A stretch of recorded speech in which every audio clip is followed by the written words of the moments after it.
पुराने ज़माने का दौर था। एक शख्स टोपियाँ फ़रोख्त करके अपनी गुज़र बसर किया करता था। लोग इस वक्त नंगे सर फिरना मायूब समझते थे, इसलिए अपने सर पर टोपी या पगड़ी रखते थे। एक दिन गर्मी के मौसम में टोपियाँ बेचने वाला दोपहर के वक्त एक दरख्त के साए में आराम करने के लिए लेट गया। उसे नींद आ गई। इसके बराबर में टोपियों से बड़ा हुआ थैला रखा हुआ था। जब सोकर उठा तो इसने देखा कि टोपियों से बड़ा हुआ थैला गायब है। अचानक इसकी नज़र दरख्त के ऊपर बैठे हुए बंदरों पर पड़ी, जहां बंदर इसकी टोपियों से खेल रहे थे। टोपियां फरोख्त करने वाला परेशानी में अपना सर खुजाने लगा, लेकिन वो ये देखकर हैरान रह गया कि तमाम बंदर इसकी नकल करते हुए अपना अपना सर खुजा रहे हैं।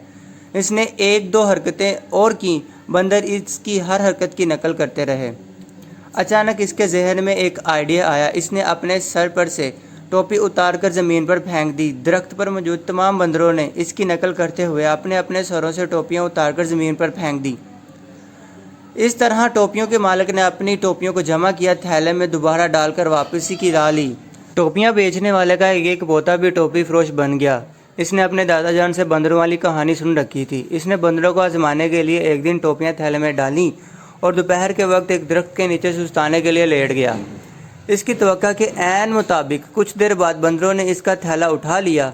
इसने अपने दादा के मुताबिक सर खुजाना शुरू किया तो बंदरों ने भी इसकी नकल की, लेकिन कुछ दूसरी हरकतें करने के बाद इसने अपनी टोपी ज़मीन पर फेंकी, लेकिन बंदरों ने अपनी टोपियां ना फेंकी। अभी वह सोच ही रहा था कि एक बंदर दरख्त से नीचे उतरा, ज़मीन पर पड़ी हुई टोपी उठाई, फिर इसने टोपी फरोश के थप्पड़ सीध किया और कहा कि बेवकूफ़, क्या तू समझता है कि सिर्फ तेरा ही दादा था जो तुझे कहानी सुना गया? हमारा दादा भी हमें बता गया कि आइंदा किसी टोपी फरोश के हाथों बेवकूफ़ नहीं बनना। इसलिए हम बंदरों ने तुम्हारी नकल में अपनी टोपियों को अपने सरों से उतारकर फेंकने से इनकार कर दिया था।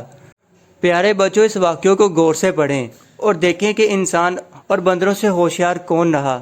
हमारी सोसाइटी के बंदर भी बंदरों की तरह सियाने हो गए हैं।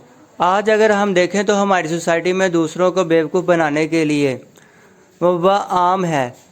हर फर्द अपने मफाद की खातिर दूसरे का गला काटने पर तुला हुआ है।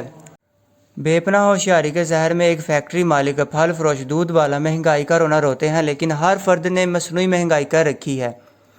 हर शख्स ये समझता है कि सिर्फ वही अक्लमंद है और दूसरे बेवकूफ़ हैं। आज हर शख्स अपनी मफाद को सूद के साथ वसूल करने पर तला हुआ है, जो माशरे के लिए एक अलमिया है। ज़रूरत इस अमरा की है कि होशियारी चालाकी को छोड़कर रसूलों के मुताबिक ज़िंदगी गुजारें।